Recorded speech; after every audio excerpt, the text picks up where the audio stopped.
Yes, ma'am, taking it live. Okay.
Little minds are big dreamers. They are smart, budding achievers. Let them experience the joy of discovering and get their creative spirit soaring.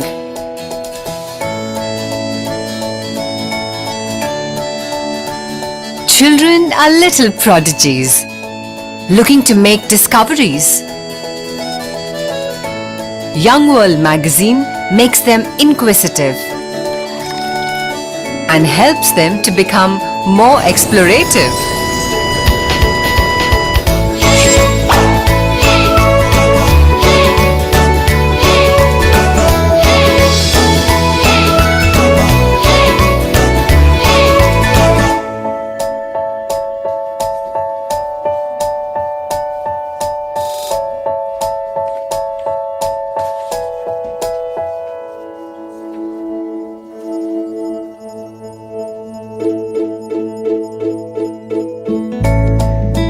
There's so much to learn and a lot to ponder.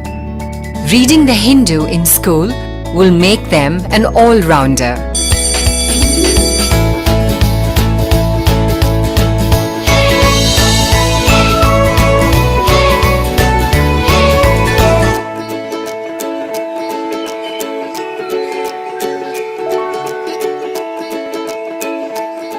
Here's a special Sunday magazine for children, where activities and world news grab their attention. Let them see the world in interesting ways and enjoy having productive Sundays.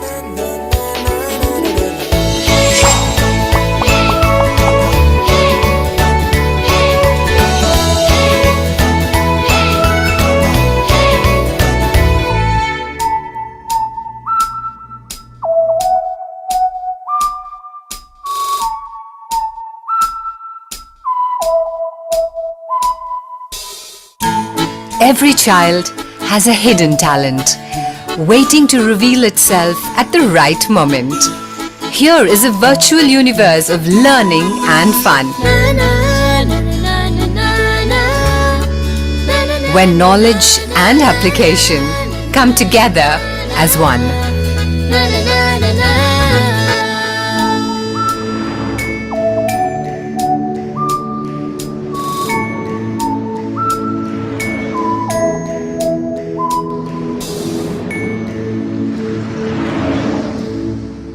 There is something here for every curious little mind in this exciting interactive world that's one of a kind.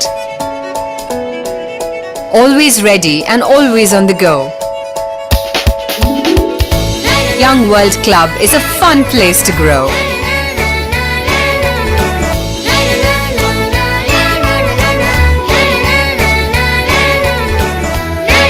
Experience interesting and interactive educational products for children from the Hindu Group.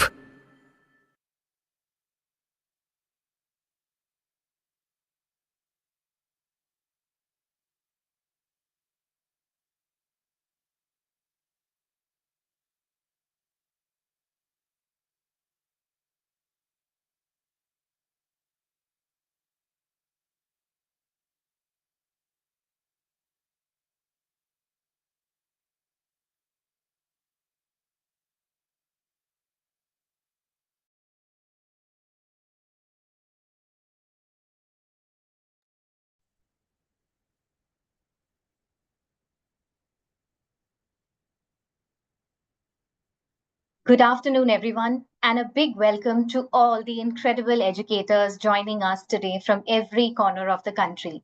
My name is Varsha, and it is my absolute pleasure to welcome you all on behalf of the Hindu in School.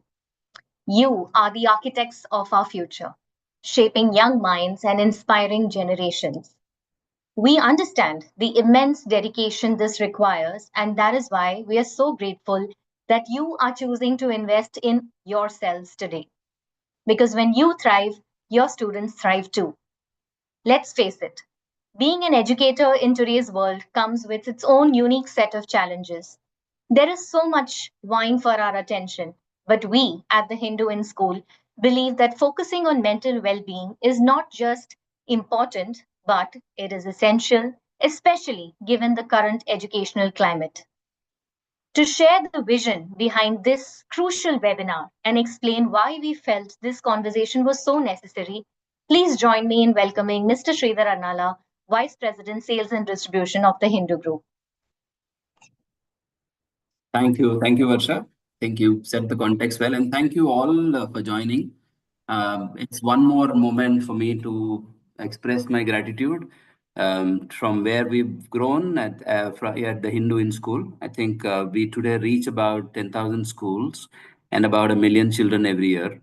The more the numbers, I think we feel more responsible in terms of seeing every opportunity that we could add value to all the three branches of all the three important segments that we cater to: the parents, the teachers, and the students. And today, we are addressing the teachers, and again, an opportunity for me to share my bit of gratitude. I think you all of you shape the world in some form. You become more important today in the current world, where there is a lot of chaos, a lot of stress. And I saw your expectations that you set up, and that kind of struck a chord in our mind, saying, I think we're doing the right program at the right time. And what a day to do it. I think today is the International Education Day of Education. So I think no better day than today to develop ourselves, learn ourselves. And I think it is important to keep learning. And all you teachers there, we do understand the kind of stress that you go through. I've kind of gone through the expectations for today, and I'm sure Madam Lakshmi is going to kind of address most of the issues. One of the top end expectation that I kept reading everywhere is how do I balance myself? How do I escape the burnout? How do I get the work life balance? I think it all reminds me that when you board a flight, they say please put your mask on before you help others. I think you people probably got in Madam Lakshmi, who can kind of help us to navigate the stressful situation that each of you go through. I'm sure you'll enjoy. For us, when we started this series of webinars, we thought we will address the important concerns, as I said, for parents, teachers, and the students. This is the second of that initiative that you've taken. There's been humongous response for our first webinar, and I'm sure this will also meet similar kind of a response. And more importantly, it gives us a great sense of satisfaction because we are partnering with teachers who are the source of any hope that we have for the future. I think you guys actually make the future of the country. So this kind of programs ties up well with our vision to work with the society very, very closely. Without further ado, I hand it over to Shah so that we all can listen to Madam Lakshmi and get better a notch above than what we were yesterday. Thank you. Thank you, Mr. Aranala, for sharing those valuable insights and highlighting the significance of this timely conversation. Your remarks truly emphasize the importance of prioritizing the mental well being of our educator. We are now honored to have with us Ms. Lakshmi R, a mental health counselor and trainer with an impressive 16-year tenure at HLC International School, Chennai. During her time there, she contributed significantly as a teacher, academic coordinator, and thought leader. She provides individual counseling, facilitates workshops on vital topics pertaining to mental wellness, and is deeply passionate about creating safe and inclusive spaces for all. We are incredibly fortunate to have her expertise with us today. Please join me in giving a warm welcome to Ms. Lakshmi R. Audience, you may use the Q&A box for questions on Zoom, and those on YouTube, your comments are welcome. Ma'am, the floor is all yours. Thank you so much, Varsha. Thank you so much, Mr. Aranala, for setting the ground very, very beautifully. I mean, you have enlisted the very important, most important points of today. And I feel, do I have anything to add, or should I leave now? So that's the kind of ground that you've set, the base that you've set. Thank you so much for that. And yeah, thanks to all my lovely, dearest teachers over there.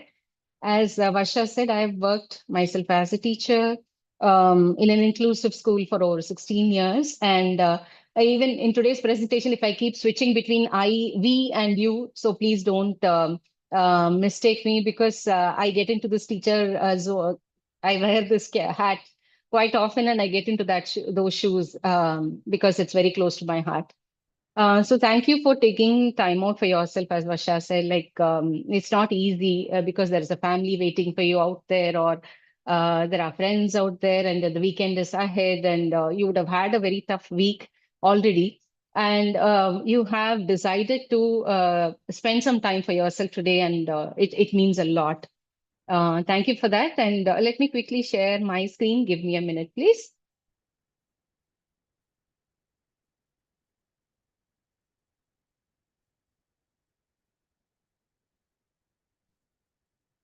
Yeah, I hope it's visible now. So before we start, just quickly check with yourself, like physically in a scale of 0 to 5, how is your energy now? -5. So just feel for yourself and see where you are. It's okay to be a 0. It's okay to be 2. It's okay to be 3, whatever. So wherever we are, let's acknowledge that first, because mental well-being is all about acknowledging wherever we are, whatever emotions we are going through. So with that, we'll start today's presentation. Yeah.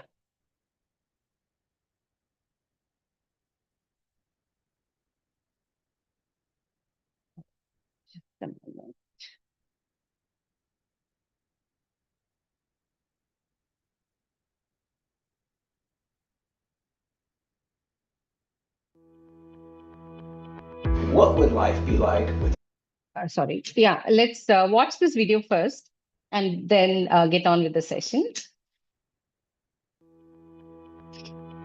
What would life be like without teachers? Yeah. Wow.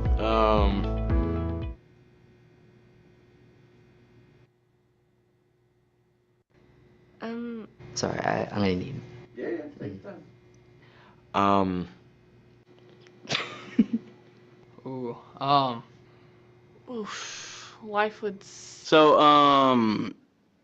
Life wouldn't be the same, actually.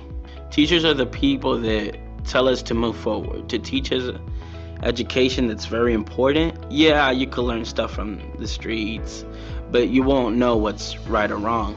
There would not be a guide for success. It would just be us running around trying to find it. Probably be terrible because nobody would learn. I think life would be pretty bland because teachers are the ones that They teach us new things. They give us opportunities to find things out ourselves that we don't understand or don't know yet. Nobody would be very smart. There'd be a lot of world problems because people would not know what to do. I don't know how I would get through my day without teachers. They encourage me like all the time.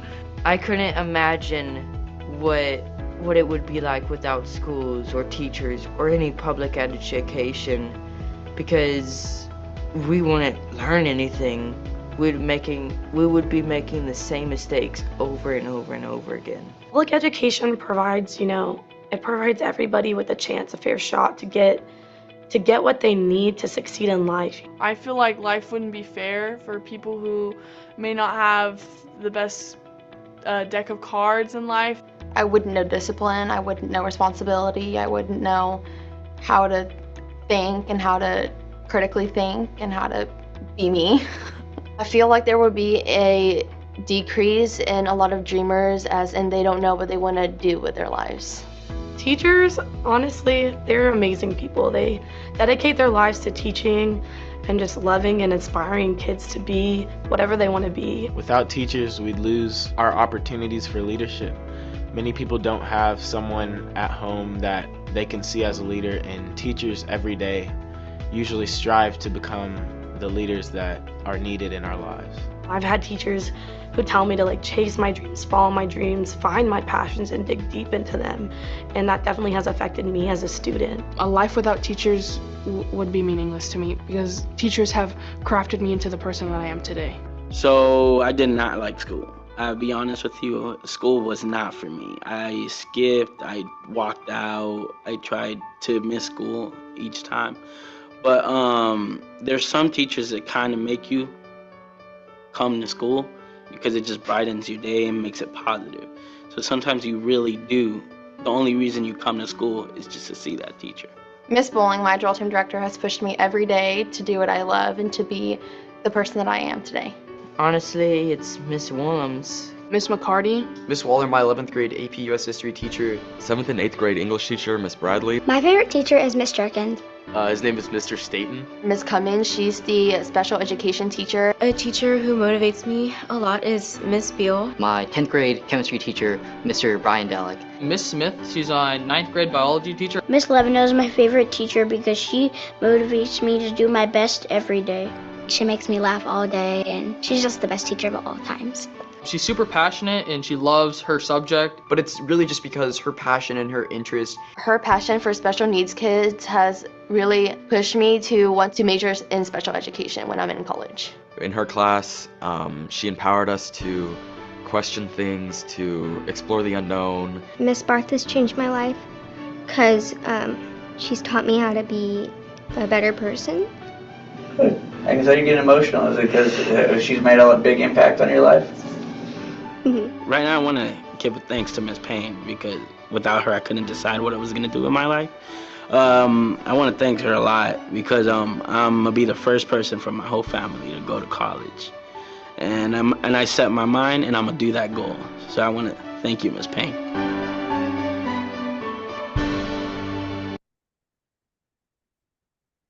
Okay, so when I started searching for mental well-being videos for teachers, surprisingly, there were many videos on mental well-being to be taken care for children. So how do teachers take care of mental health for children? So that those were coming up.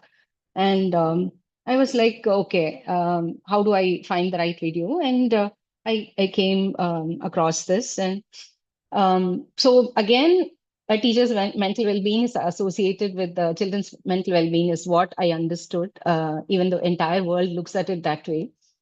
So we are always connected with the learners, the students, our children.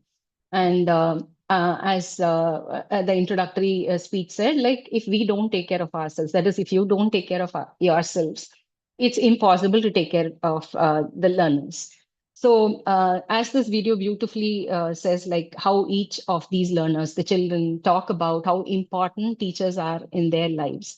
So are you teachers who are here today. You would have made a difference in big ways, small ways, every day in your children's lives. and children always look up to their teachers. Probably they have adults in their lives, those are only you, who are there to support them, to understand them, to look up to, and many first generation learners. And teachers show them their path, the passion, the dream, and even nudge, push, shout at times to help children learn, get into what they want. So yeah, that's where we are. So as you saw this, for me, it was my English teacher in my higher secondary who came to my mind. Obviously, you would have also got some teacher in your head as a learner that would have come to your head as well. So just stay with that. Yeah.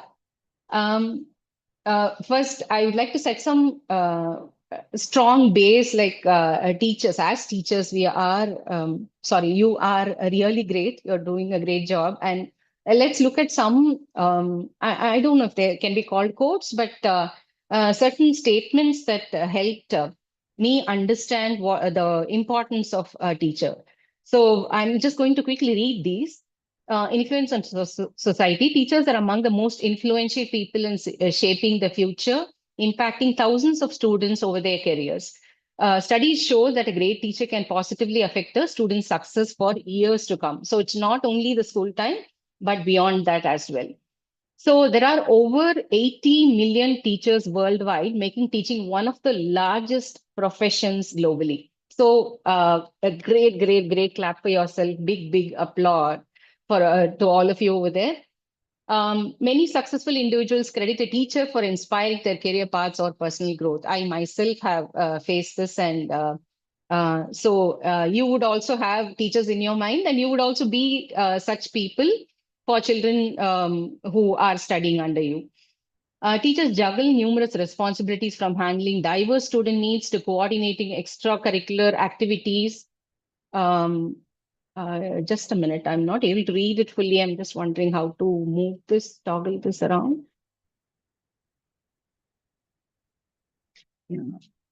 Yeah, I found it. Yeah. Yeah. So extracurricular activities and maintaining discipline. Many teachers enter the profession out of a deep passion for education and a desire to make a difference rather than a financial gain. So I've heard of teachers whose parents have been teachers or grandparents have been teachers, or they would have gotten inspired by somebody and they would have gotten into this field. Studies show that students who form strong connections with their teachers tend to perform better academically and socially. I think all of us would agree with this. Especially in the primary kindergarten ages, I think this is predominantly important, and of course in the high school and high secondary as well, where whenever children get a great regard for the teacher, they automatically choose those subjects and choose those fields, and they grow in that. Different countries celebrate teachers on various dates, such as World Teachers Day on October 5, which is observed globally to honor their contributions, and our country honors teachers on September 5. Savitribai Phule, an Indian social reformer, is considered one of the first female teachers in modern India, advocating for women's education in the 19th century. Recently, I think her death anniversary was also celebrated, or birth anniversary was celebrated. And one beautiful thing about Savitribai Phule is that I heard that she would carry a sari with her along with the one, she would tie a sari while going to the school, but also carry another one because people there would throw stones at her and whatever it is to stop her from educating women. So she was a role model, obviously. Teachers don't just teach subject, but also serve as mentors, counselors, role models, and sometimes even parental figures for our students. Yeah, some children who don't confide with their parents, quite often, actually, they share things with their teachers. And so they become counselors, role models, and everything that's possible. Teachers often work far beyond classroom hours, spending time on lesson planning, grading, professional development with an average work week of around 50 to 60 hours. So what we see as the physical presence in school is only a small part of their day, but what happens before and after is what you all know, right? Yeah. So having the ground set very clearly now, so let's look at what we are going to cover in this session. So we're going to look at what is mental health, then about what is so special about teachers' mental health. So mental health should be common for all. So why do we talk about teachers' mental health at such detail, and why is this session even being conducted? And what could affect teachers' mental health? That's the next part. And let's look at the support systems and small strategies and techniques which could be adopted. Here, the beauty is when you learn those as teachers, or you already know, and just I'm putting everything together in this session so that you can have something to take away as a toolkit for yourself. So when you do this, when you learn and start practicing, you can also practice this in class, which will help the children also. You can do it along with the children. You can do it with one child when the child is stressed, or with the entire class. So that's the beauty of it. And we'll have the question session after that. Yeah. So, yeah, mental well-being refers to a state of emotional, psychological, and social health in which individual can effectively cope with the stresses of life, work productively, maintain fulfilling relationships, and contribute positively to their community. It involves a sense of balance, purpose, and resilience, allowing one to manage emotions, make sound decisions, and adapt to life change challenges. Mental well-being is an essential component of overall health and is influenced by factors such as environment, relationships, self-awareness, and access to resources. This is what the WHO says about mental health. And yeah, this the way I read it, it would have reminded you of the disclaimer statements that we quite often hear in advertisements. So this is how we handle mental health, to be very frank. Some of us, most of us, or all of us actually think that mental health is something that we can all handle, and quite often we give importance to physical health. That is, when we come across something physically, we often rush to the doctor and take care of ourselves. We do it even to the children, our own family, and everything. But when it comes to mental health, quite often we think that this too shall pass and we'll just leave it there. But mental health is equally important as physical health. So what it does is it gives us a state of stability, right? When you are emotionally, mentally stable, it helps you in creative thinking. It helps you in taking decisions. It helps you, I mean, not only you, but the people associated with you, especially teachers handling children. So when they take care of their emotional well-being, the mental well-being, that doesn't benefit only them. It helps many others. So it is very important. Mental health is very important for everyone, and especially for teachers. So what is special about teachers? So this is the general definition. So what is special about teachers then? So if you look at this, I haven't even included everything as a part of teachers' life here. So teachers, I mean, if you look at the concentric circles that they are associated with, so learners, obviously, be it the kindergarten child or the higher secondary child, so all are learners coming in with their own emotional needs day in and day out, coming in with their own challenges day in and day out. And next comes the parents. Of course, when it's a kindergarten, I know of parents who ask for reports every day. Like, how did the child do in class today? Is it possible for you to send a report every day? Right from there to a board exam going child in a high secondary, where the parents are concerned or worried about how the performance would be. So right from there to here, all learners have their own challenges. I mean, teachers working with these learners have their own challenges, and parents have multiple concerns, questions, ambitions, and everything, which is rubbed onto the teachers as well.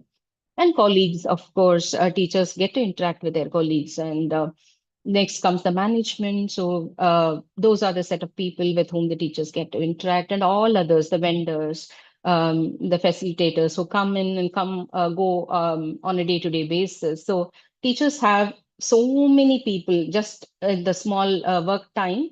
They have to interact or be with so many people on a day-to-day basis. Apart from this comes the family and friends, the policies that keep changing, because of which the documentation, the record work, everything needs to be changed accordingly. And of course, the duties like election duties or the census duties or many other duties that teachers are assigned with. So while in other organizations where people work, I do not know if there be so many I don't know if it should be called complexities, but obviously there are layers to it, right? And especially learners, the most important part of a human society, like they said at the beginning, like they are the future. So when you have such stakeholders with you, it becomes all the more responsible. We become so sensitive. We become very watchful, mindful of what we are even talking in front of the learners.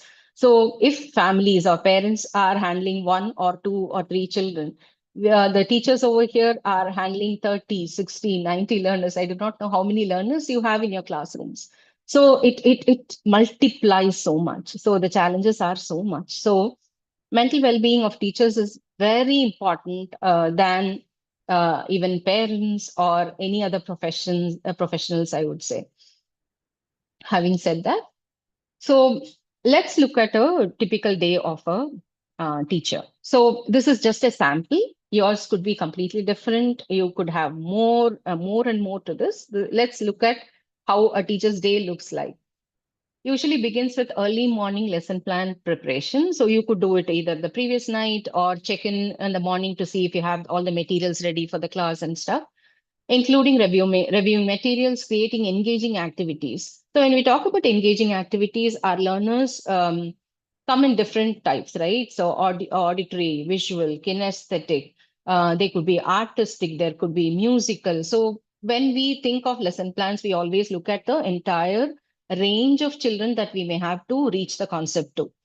And if I'm not wrong, I remember that when I was a teacher, if a child or a group of children didn't get something, the concept that I was about to I taught them, I wouldn't sleep. So it'll be like, what can I do? What can I do to help this child learn? What can I do to do? So it constantly keeps coming in our heads again and again and again. So it's not easy for a teacher to let it go just like that. And setting up the classroom. So if you have things to be organized, that is there, followed by greeting students and delivering lessons, managing classroom dynamics. Of course, who can, I mean, who doesn't disagree with that, right? So we have all types of learners, some very intelligent, no, I mean, some very studious ones, probably some who need some extra support, some who are slow learners and who need that support one-on-one if possible. That's a luxury to ask for. And so this is the dynamics of any classroom, and there will be two of them who are fighting, and so a teacher has to handle so many things, interacting with students throughout the day, assessing learning. So I've taught a concept, doesn't stop there. Has the child got it? Have the children got it? So how do I test them? Is it a day-to-day test or a monthly, weekly, whatever? And provide feedback. The feedback is not only for the learners, it's also for us. So have I got them the concepts properly? So that's a feedback to us as well. Addressing individual needs. So if there is a child with a need, some need, so have I done enough to the child? Communicating with the parents, attending school meetings, finally wrapping up and grading assignments and reflecting on the day's teaching. So this is just the time that a teacher is in the school. So you could have more, you could have less, depending on your role in the school. And the time before this, the time after this is the other socializing or probably the family time and stuff. And I remember like my mother, two of my aunts were teachers. And when I started working, I was very enthusiastic. Like I would create all possible kinds of teaching aids and stuff. And so I'll always be working on the laptop. And my mother would come and ask, like, what are you doing? Like your aunts would have during paper correction, they would get bundles of papers and they would do that. Only those times I've seen them actually work. And I see you sitting with the system all the time. And what are you actually doing? And initially, I was teaching only primary, and she thought that they were all handling higher secondary. And what are you doing with primary kids? Why are you sitting and working for such a long time? So that's the kind of shift that has happened. It's also because of the demands of the society. I mean, the way it's growing and globalization and everything, and the way children have gained knowledge now, right? So teachers have always have to keep them like updated about what's happening in the world. Even then we fail, I mean, we fall short because children, they, when whatever fields that they are interested in, they actually know more than we do. And as teachers, you do. So this is the fact to be accepted. And That's the kind of challenge that teachers have these days. So it's not easy. The day is so packed. So yeah. So, having said all of these things, so as teachers, who you are you appreciating yourself enough? Because you're doing so much. You're doing so much. So, having that mindset, like I'm a teacher and I'm doing this. So that's a kind of mindset that you should carry with yourself when you are in your role as a teacher. So, what could affect teachers' mental health actually? So, we're coming to the point here. Of course, large classroom sizes. It's a privilege to have more than a teacher in most of the schools. Sometimes I know that classes are combined when a teacher is on leave, and the teacher has to handle probably a first grade and a second grade together. So that's the kind of situation in some of the schools, and so it's not easy to handle that classroom size. Deadlines and administrative demands. So it could be monthly, weekly, cycle tests, unit tests, whatever. So there's always a deadline that the teacher has to meet.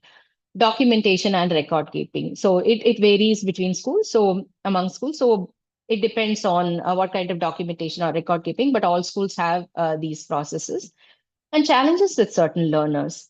Yeah. So I saw your inputs, and you had mentioned about special children with special needs in your classrooms and stuff. So in the school that I worked, which is an inclusive school, we have a special education wing, and special educators are the people who can guide us actually. So I'm not trained as a special educator, but if there is a team or if there is someone that I can reach out to, if a child I feel is having challenges in learning things, so it's always good. Else, I may have to sit with that learner to understand, like, what can I do differently for the learner to get that. And policy changes, of course. So syllabus change, be it syllabus changes or examination related changes, whatever it is. So these keep changing. So the teacher has to keep themselves updated about these things and keep working towards that. Children's access to knowledge and internet as a resource. So I just spoke about it. It's not only gaining knowledge, it's also about gaining knowledge that they aren't ready for. So those are all the challenges that teachers nowadays are facing. So it could be anything like things that they get to learn very early in their lives. Probably there isn't any supervision, or they get to learn. So these are all really alarming things that teachers are handling in classroom nowadays. Parental expectations, of course, like as I told before, like parents, of course, they'll have their own expectations, and sometimes it's hard to talk to them in a way like sometimes. I mean, I'm recalling what my earlier principal she used to tell, like sometimes, like even after all the efforts that has been put, if a child hasn't learned the concept at that point, I would go to her asking, what else can I do? She would ask me, check on me first. Have I done everything? What have I done? And sorts. And then she would say, probably the child is not ready yet. So sometimes when we teach a concept, the child wouldn't be ready to assimilate that. It could come, I mean, it could, when you add another concept to it, or when you move further, the child would probably grab this and that. Or it might take a year for the child to understand when the child is actually mature enough to get it. But as educators, we would know this. Parental expectations would be different from this. So especially when they start I mean, when they start comparing their child and the neighbors. So it's obvious that they'll get into those expectations saying, oh, that child is doing, why isn't my child? So I can understand that it's difficult for you to sit in those parent meetings and help the parents understand that this is where it is. So those are also challenges that teachers face day in and day out. And teaching as a noble profession is a societal expectation. So teachers should do this, or shouldn't do this. So we not only live up to all of these expectations, but also to the society, which has already put us on a pedestal or not. I don't know. So stigma around seeking mental health support. Yeah, this is common across, I think, any professional, any human for that matter. As I told earlier, like if it's a physical kind of issue, we immediately rush to the doctor. Even if it's a headache, we take a pill. Yeah, what not. Whereas when it comes to mental health, when do I take the support, right? So when it starts affecting my functionality, my sleep, my work, something is bothering me constantly, and I am not able to move forward. I'm not able to do the routine, regular things that I'm doing. So that's when a person has to start seeking mental health support. And it's absolutely fine. It's absolutely fine to do that. I know of people who say that please don't let others know that I'm taking therapy sessions. Yeah, I understand where they are coming from, but I think we should start breaking that pattern to say that it's okay to take therapy. So I took therapy. That's when I found that I should become a counselor or a therapist to take this to others. So it helped me immensely. So I would request, suggest, recommend each one of you to see where you are and what kind of support you need. Please take that support. Work-life balance, yeah, it's again a blurry line. Like especially for teachers, because there is a specific school time, which is, of course, there. Nobody says beyond that there is no extra working hours or overtime in schools. But obviously, all of you take extra work home, be it corrections or preparations and everything. So, where to draw that extra, the line, the boundary is the matter, the key. So moving on to how do we prioritize, knowing that these factors affect teachers' mental health. So how do we prioritize our mental health? When it comes to professional challenges, obviously training and professional development courses will always help. I worked in a school which is Cambridge, which had a Cambridge curriculum. So Cambridge offered like professional development courses. Obviously, the other state board and CBSE also offer professional development courses.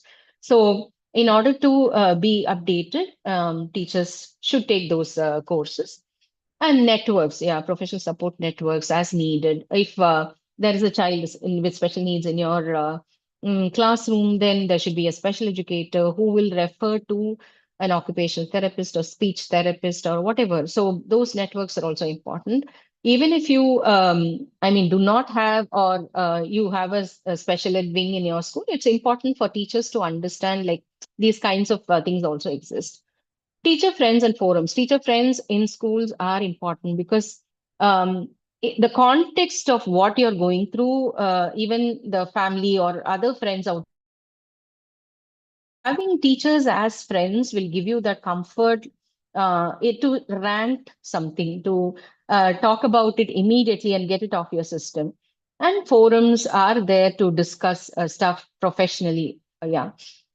And having an inclusive team at work will always help because, like learners, I think we are also varied, right, in our personality, in the way we are, and everything. So, having an inclusive team at work and respecting others' needs, being mindful of others' needs. If you walk on the corridor and see someone standing there and being feeling lost or something, just having a chat with them, even if they are not your friend, means a lot at that moment. So these are all small things that one can do to prioritize mental health.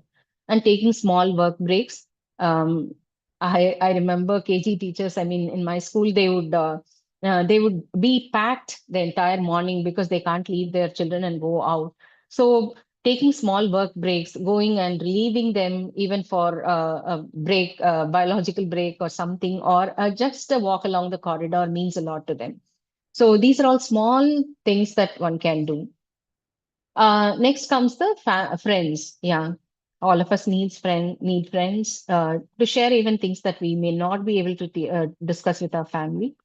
And family being supportive of who you are, what you are is important. And of course, therapy. If you cannot share it with any of the school friends or family or anything, therapy always helps you to get things out of your system. And um, I mean, as a counselor, I can talk about counseling. Like what we do is to help you. I mean, we do not offer solutions. We stay with you, help you see perspectives, show you where you are, show what your strengths are, and remind you of the resources that you have, and help you in taking decisions for yourself. So it's an empowering kind of system that we work on. Next comes learning to say no, which is very difficult, and I may sound very cliched or biased when I say this. For women, it's very difficult to say no because we are culturally trained to always say yes to any task or anything that's given to us. So learning to say no, I'm done. I have enough to chew is what something that all of us should have to learn to say no. So is it possible? Isn't it a luxury? Is what you would think. Like, how is it possible to say no, or even create saying no comes by respecting personal boundaries. So I respect my time, my energy, and that's how I say no. So how do I do that? Is like I could cook a very simple meal instead of a very detailed one during a weekday. If I have the luxury, I could skip cooking at all.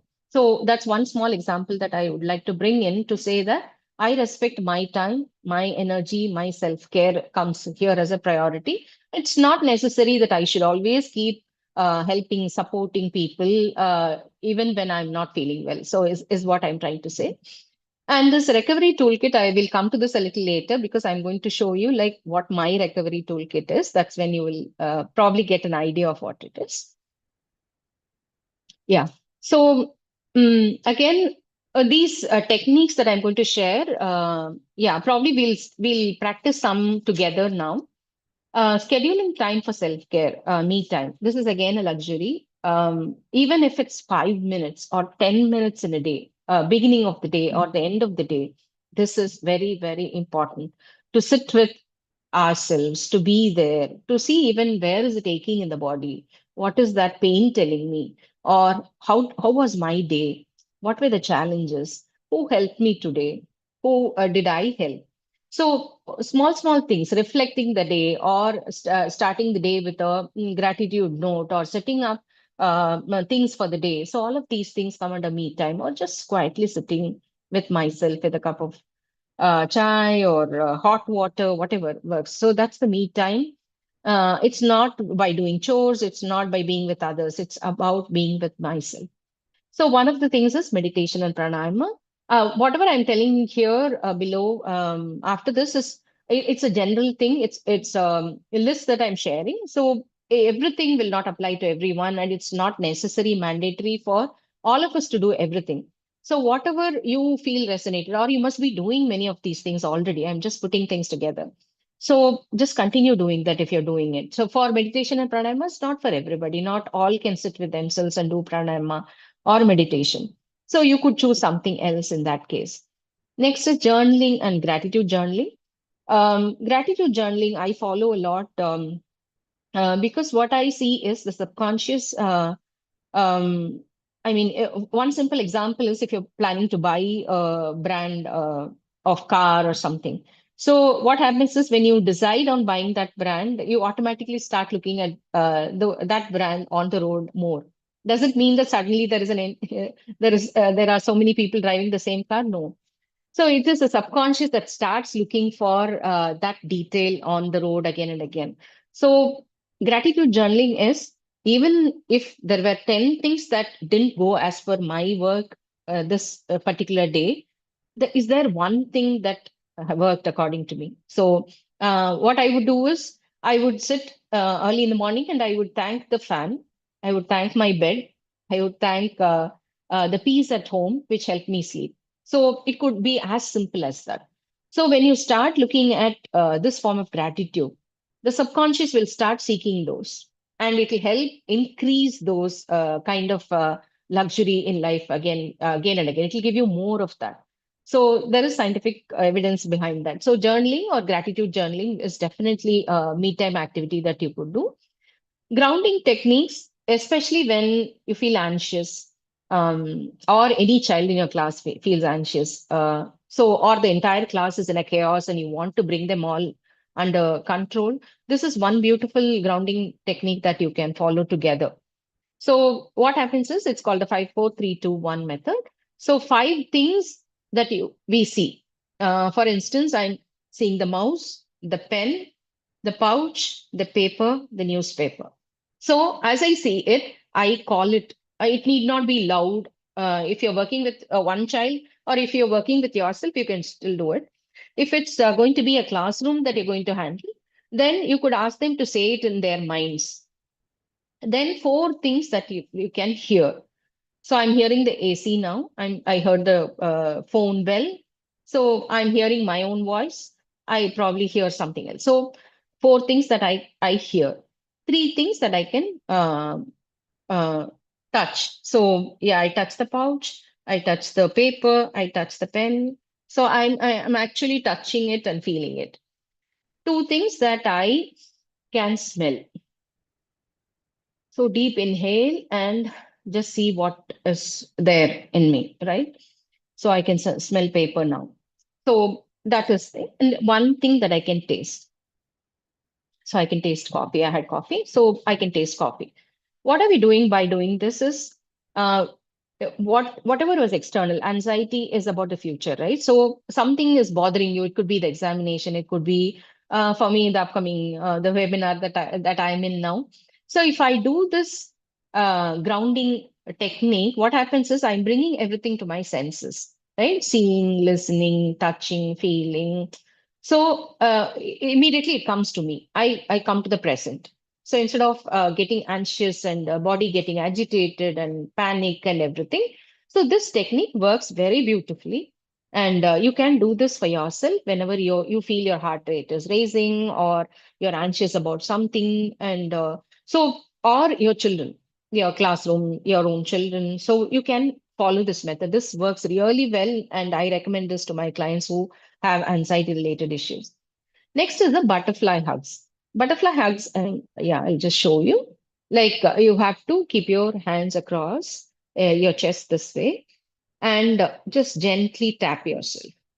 So this actually calms the nervous system completely and brings us back to the parasympathetic nervous system. It helps in regulating that. So whenever we are tense, we get into the fight, flight, freeze mode. So this butterfly hug and the tapping helps us actually regulate and makes us feel comfortable, like how our parent would have patted us, would have hugged us. And so you can also gently rock with your eyes closed. That actually helps us calm down a lot. So you can do this with for yourself or for your children.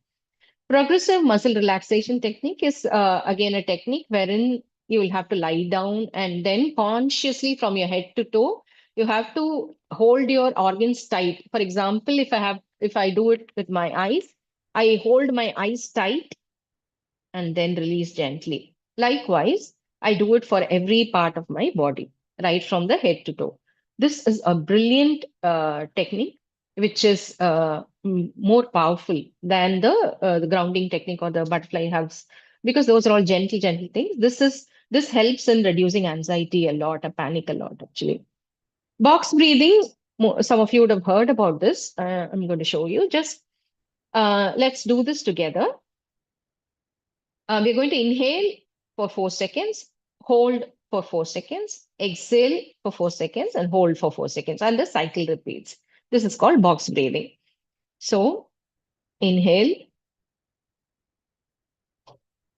hold, exhale, hold. Let's do another round. Inhale, hold, exhale, hold. By doing this, you will see that you are calming down. Your heart rate comes down. Actually, there'll be a lot of calmness in the mind and the body. So you can again practice this with your children or you can do it for yourself. Yeah. Next is pause and pat yourself or pat each other. So I don't know how many of us actually do this. We feel that we'll become very arrogant if we pat ourselves or if we appreciate someone. Again, no, because I think we are also like small kids who expect that appreciation, who expect that small things like this. So when you do journaling, or when you are with your family or your school friends or anything, you can ask them to appreciate you for this, or you can appreciate them for that, or you can tell yourself that you did an amazing job today by cracking this, or you did this, you were in hell, I mean, you were so anxious and you were not physically well, but still you showed up and you were there in the session. So this is very important for all of us to practice in order to appreciate and then grow. Ask for feedback and positive strokes. Again, I do this. I keep checking uh, with my family and my friends, like what is that I'm doing well and what is that I could do better. So positive strokes help us grow instead of I mean, getting lost with why is this happening to me again and again and again.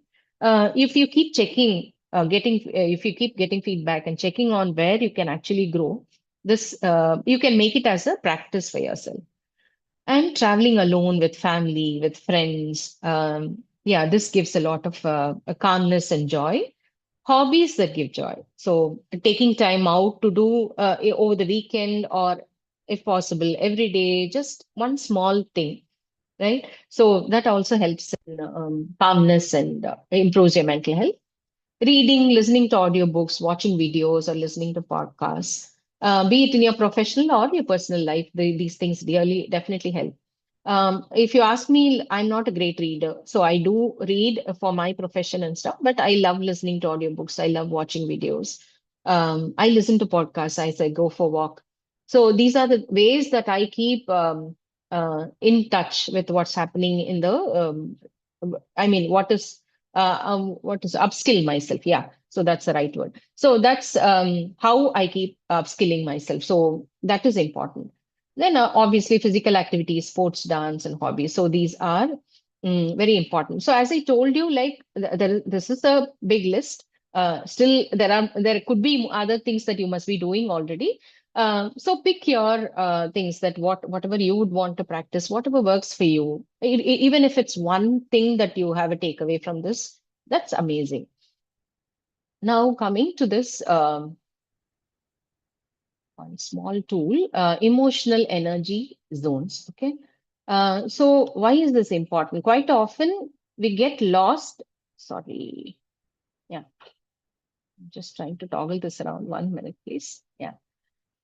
So quite often we lose awareness about where we are and what we are going through. So sometimes we'll be like feel so happy, excited, ecstatic, and connected and challenged. So we'll be able to take up challenges and everything. So that's when we are in the performance zone. That's the highest energy, high energy, and it's a positive energy also. So there, we know that we are happy, we are joyful, we're excited, and stuff. When there is the negative, the energy is high, but it's also negative. We feel stressed out, frustrated, anxious, and angry. And next comes the negative and low, which is exhausted, depressed, drained, and sad. The recovery mode, relaxed, peaceful, carefree, and relief.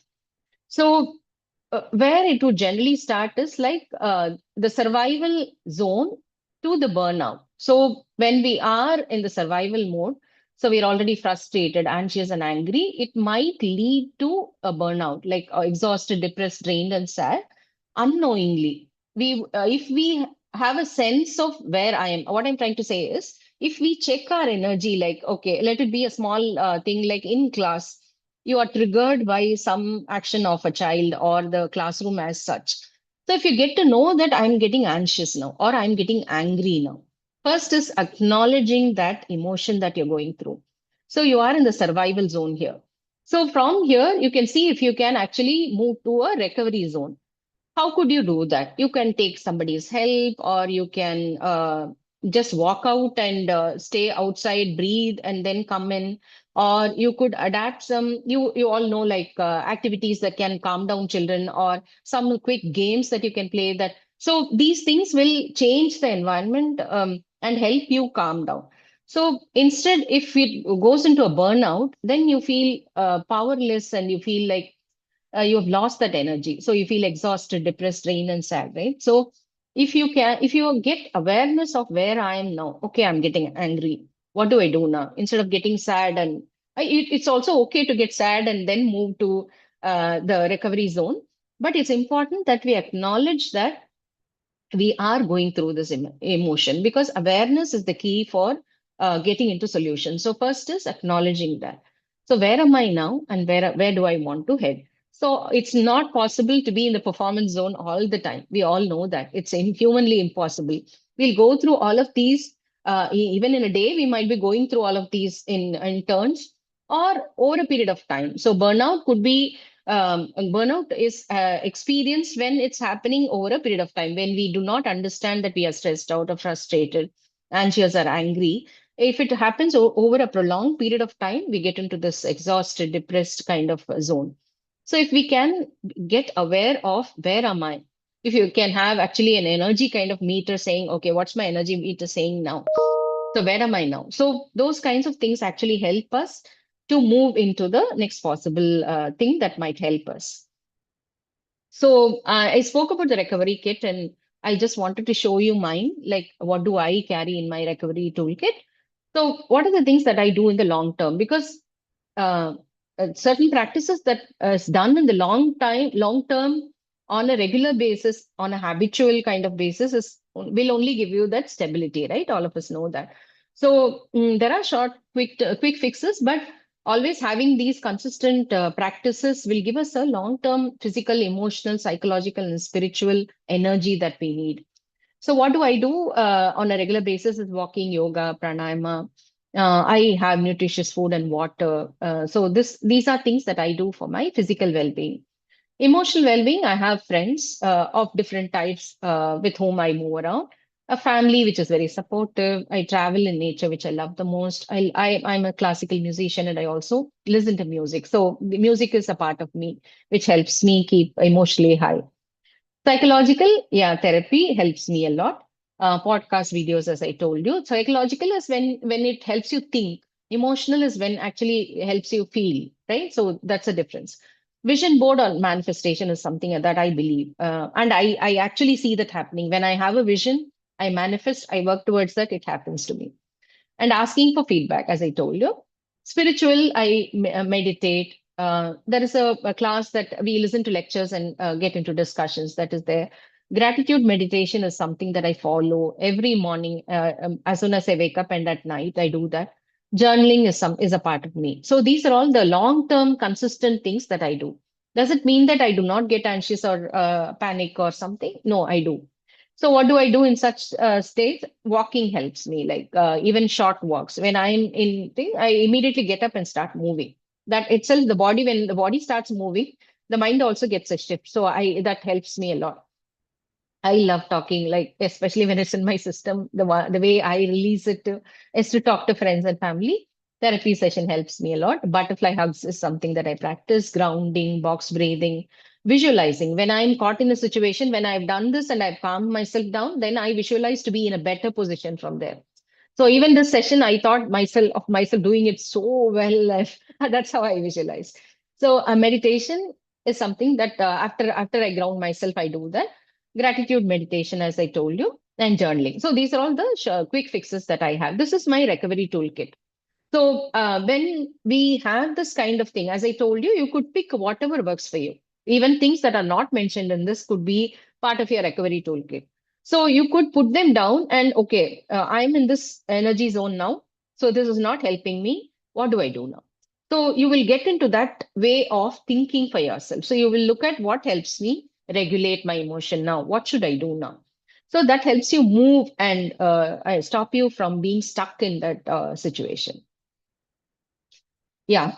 So summarizing whatever we have spoken so far, build your recovery toolkit, put down things that long term, short term, whatever works for you. Keep checking your energy zone. Not necessary that we should do it all the time, every minute that you're awake. It's not necessary, especially when you feel stuckness, when you feel that your energy is getting drained. Just check, where am I now? And then grow professionally, because you're all teachers, and keep updating yourself, upskilling yourself. More than everything, please love yourself. Because if we don't love ourselves, nobody is going to love us the way we expect. So loving ourselves the way we are, physically, mentally, emotionally, wherever we are, is the most important thing for mental stability. Yeah. And finally, our children need to learn that it's okay to have bad days. We need not be ideal teachers. We need not be ideal human beings. It's okay to make mistakes. It's okay to feel overwhelmed or sad. If there are too many things, I'm already feeling this, that, everything is fine. They need to see how big humans handle those big feelings.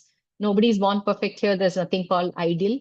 So children look up to us, right? They look up to us as role models. So if we don't say that, oh my God, I made a mistake, or today is a bad day, I'm not feeling okay. So they need to see this. We cannot pretend like ideal human beings in front of them so that they also feel like, oh my God, how do I reach there? So that's how our little humans learn that it's okay to be human.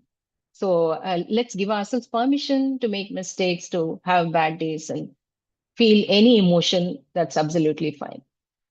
So thank you so much. So these are my contact details. So if you want to reach out for anything, please do.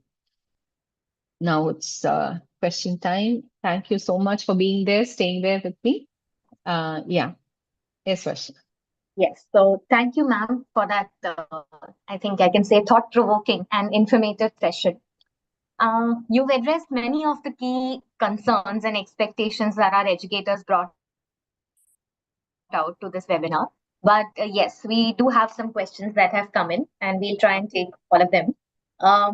So the first question is, how does focusing on mental well-being positively influence a teacher's performance and interaction with students? Yeah.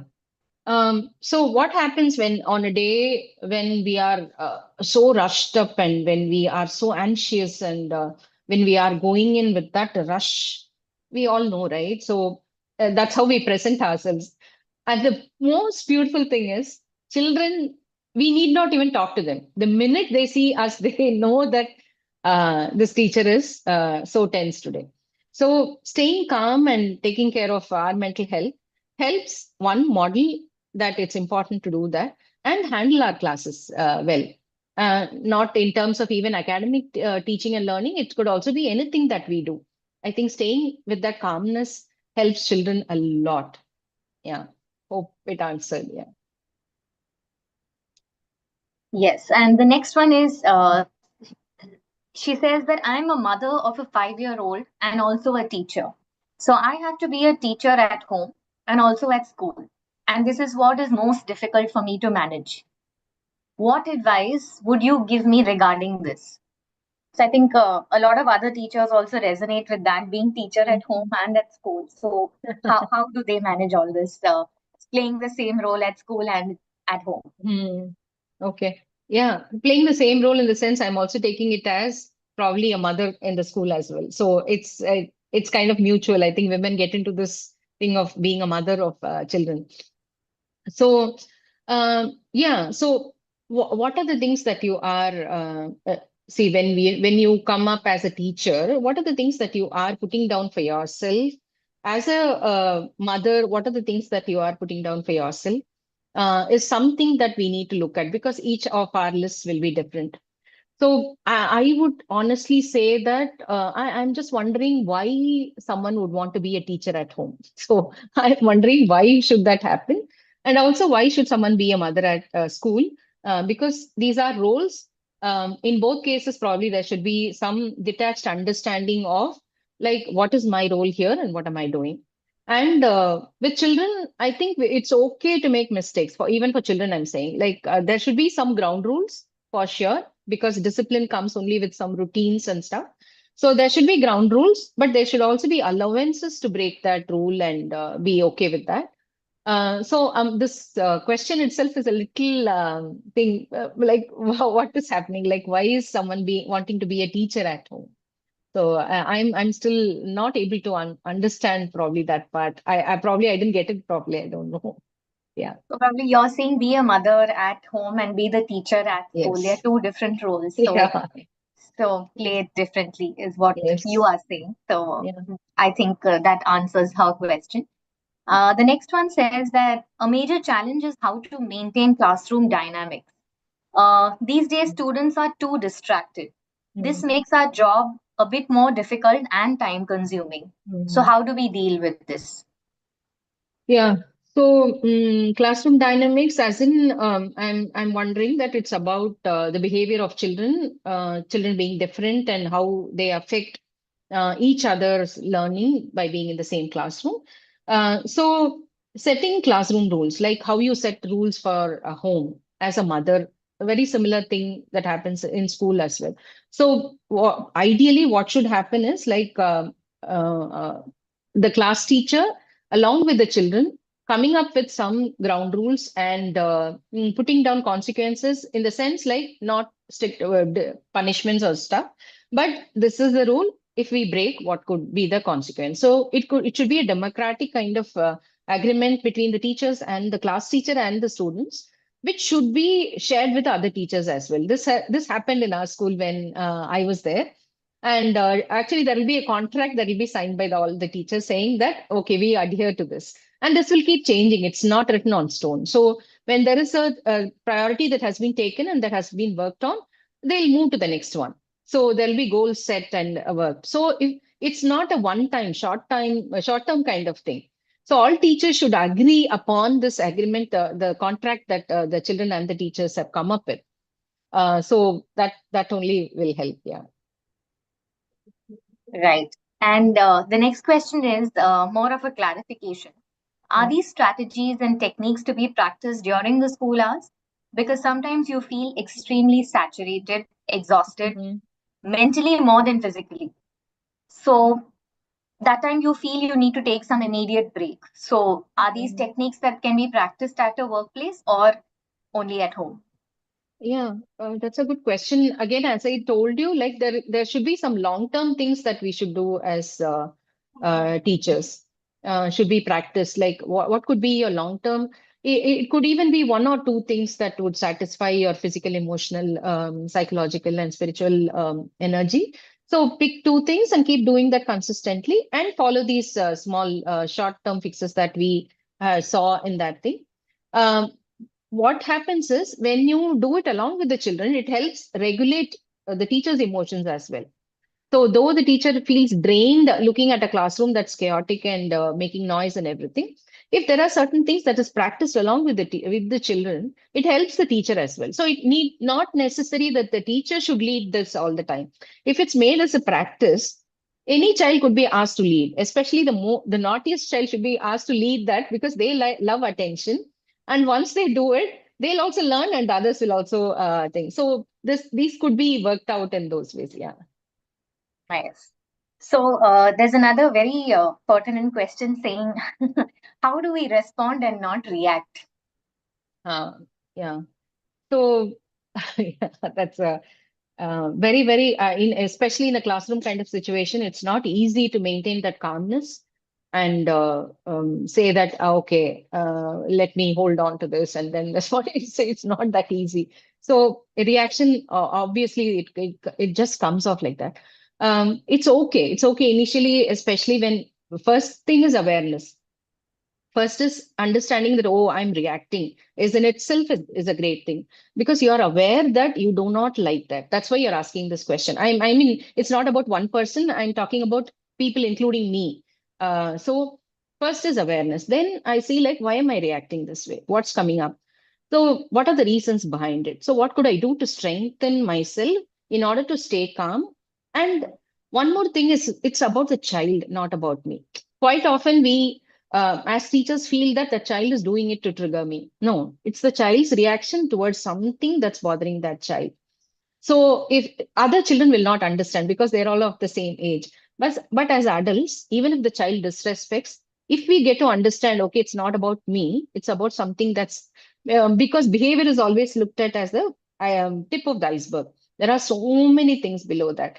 If the teacher can actually see that and stay that calm, saying, okay, this child is coming from here, is when there'll be a response and not a reaction.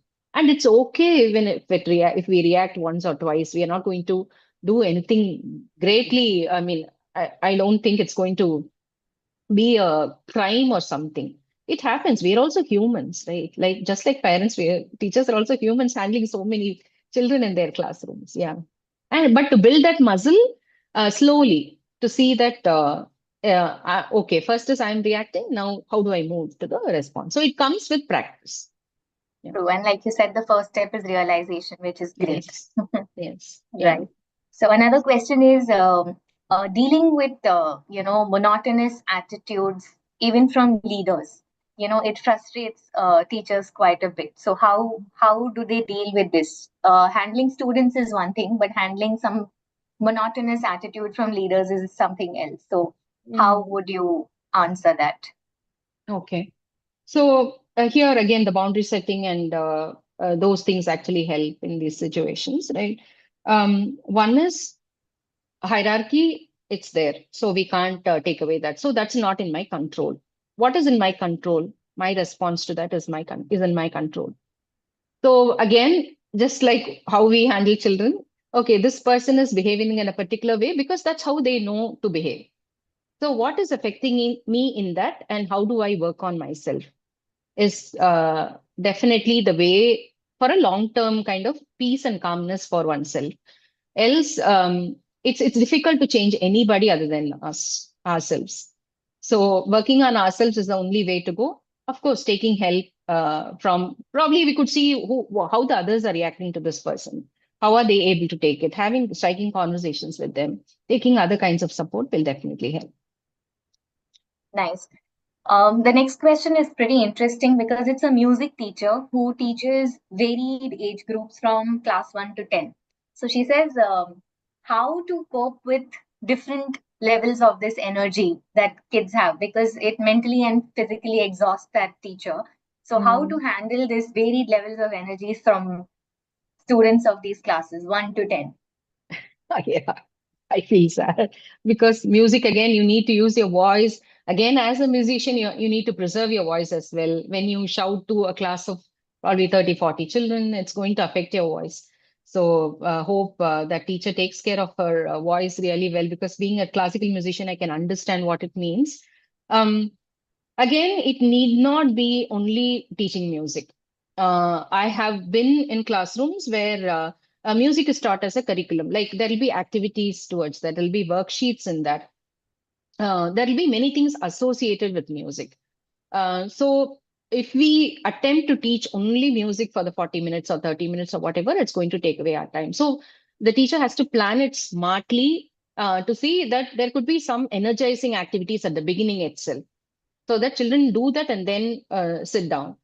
I know I'm saying it's very easy in theory, but I can understand what she must or he must be going through.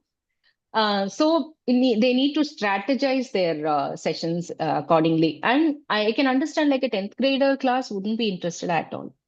Like they would feel like it's 11. There are other priorities that I need to look at, and what are you coming here to teach music? Could be the attitude as well. So taking it, if the management permits of the school permits, then they could take music of their interests and ask them to lead. So there could be they can try a cappella with a group of children. So there are many ways in which strategize and do it is the only way to go forward, and having some energizing activities also. Wonderful.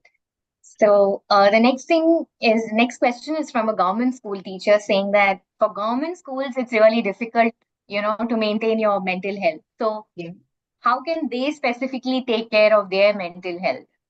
Is there any difference? Is there a difference between taking care of mental health for a private school teacher and a government school teacher? Is there anything like that? Probably they are coming from a space of, as I told you, in government schools, I have a friend who works in a government school, and uh, there will be only two teachers for the entire primary school, and one teacher takes off. The other teacher has to take care of the entire, all 5 grades together. So that's the kind of pressure. And on top of it, documentation and census and all other things are also on them. So, yeah, so those are the kinds of expectations in such schools, which is completely, and there will be many first generation learners. So for the teacher, even to impart something, it's not like a private school where the concepts are just because the children are exposed to many things. So it's not easy. That way, completely understand what they must be going through. Again, what is in their control? What have they signed up for? And how can they take care of their mental health? Because as humans, I think all of us are the same. Only the roles and the expectations are different. So maintaining that, again, the same kind of long-term and short-term fixes is the only thing I see. Yeah. Right, right.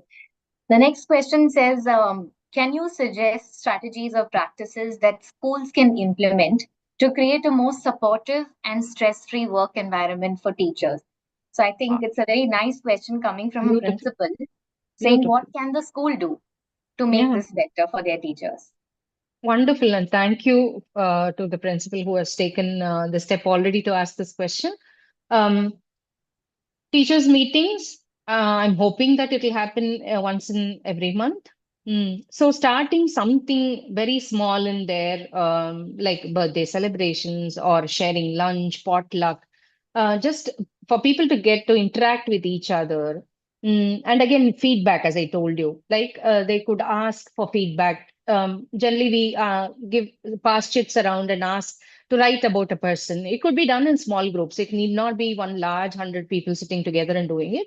Make them into small groups and do that. So these kinds of activities wherein uh, spending that time, 30 minutes of that time only for teachers' health, mental health is something that they could do. Mental health sessions, for sure. For instance, I'm a theater trained person. There are many others who do conduct such kinds of trainings. So calling people to do trainings for their teachers for mental health, just fun activities and no agenda at all. Teacher trips outside, going out and bonding with each other, and declaring a day probably where teachers are celebrated. So there could be there are many things that could be done. And again, thank you to the principal who is already thinking in these lines. Yeah. Yes, yes, of course. The next question is, how do you manage your time to balance teaching and personal commitments? Mm, yeah. I remember my earlier school days as a coordinator, wherein I would be receiving many emails, I mean, from parents, from management, from other vendors, and everything. And I was so insane that I would, when I go to bed, all my mails should be answered. There shouldn't be any unread mail in my inbox. So that's how I started. Then I thought, no, this is not helping me. Let things wait.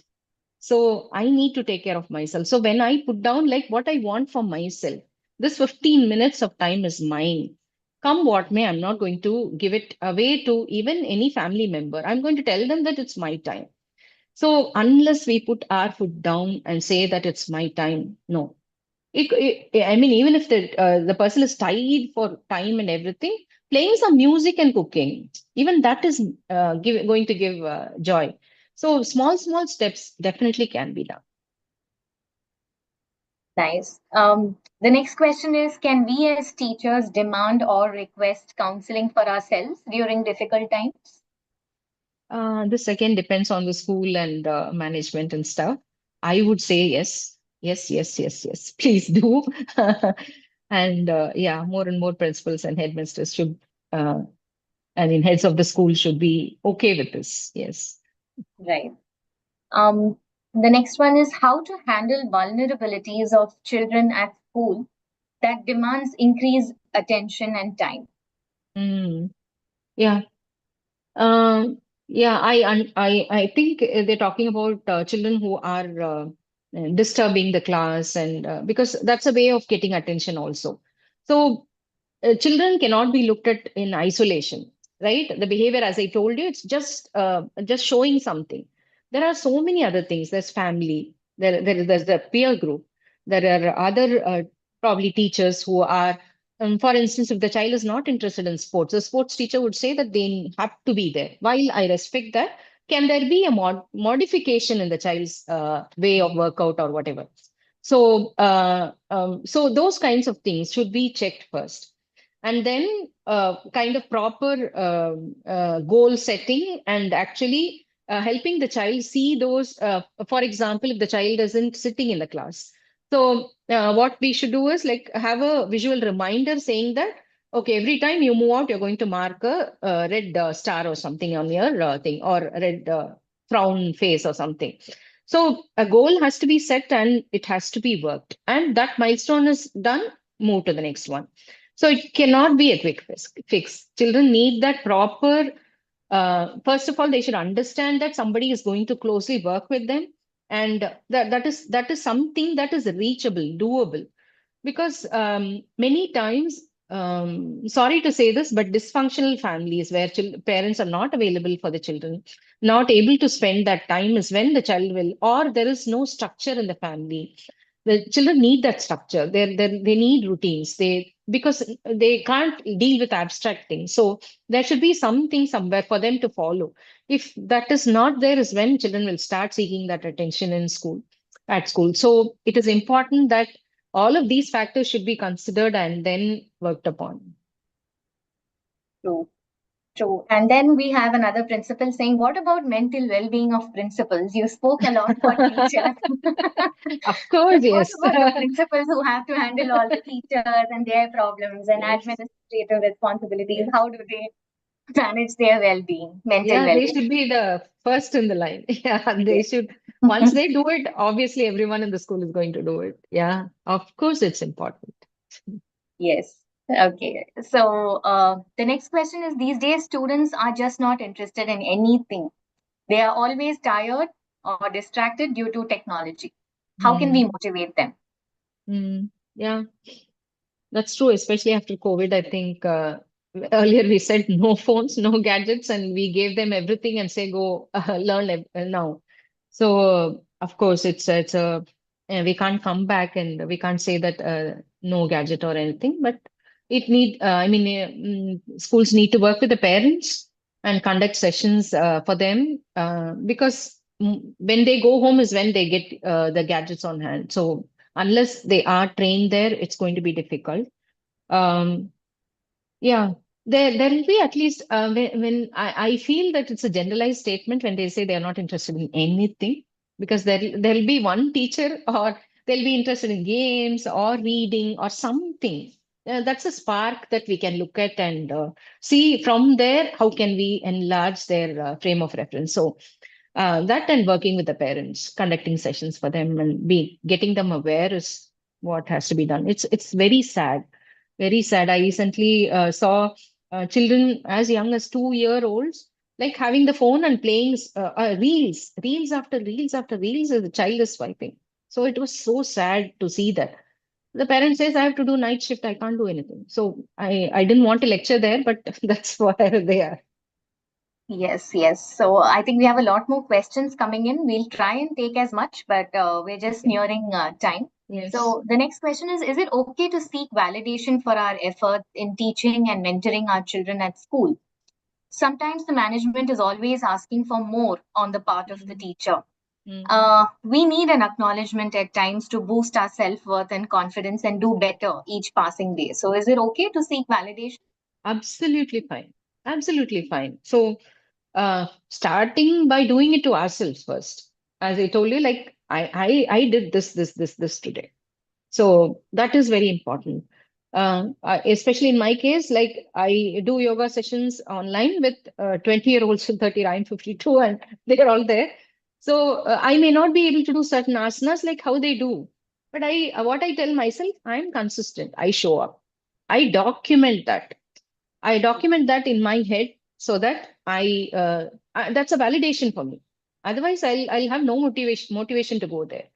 So those kinds of things, like anything small, first start with yourself, document that for yourself, appreciate yourself for that, and seeking that outside is 100% fine. Yeah, it shouldn't go to a point where you feel that you are complete only when it comes from others. That's a little that needs work, but otherwise, yeah, it's absolutely fine. We need strokes from others for our existence, even. Yeah. Yes, of course.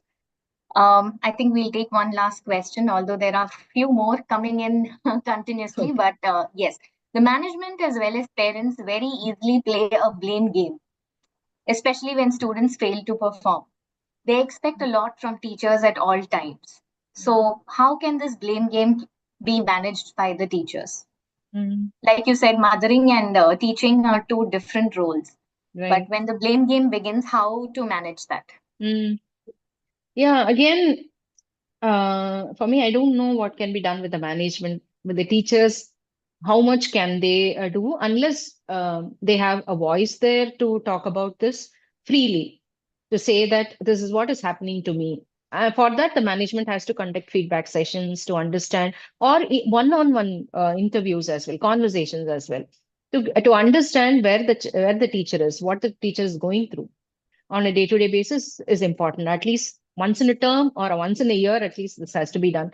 Only then the teacher will be able to raise their voice. Otherwise, it's going to be very tough getting it from both sides and also from the children on one side. So it's going to be tough.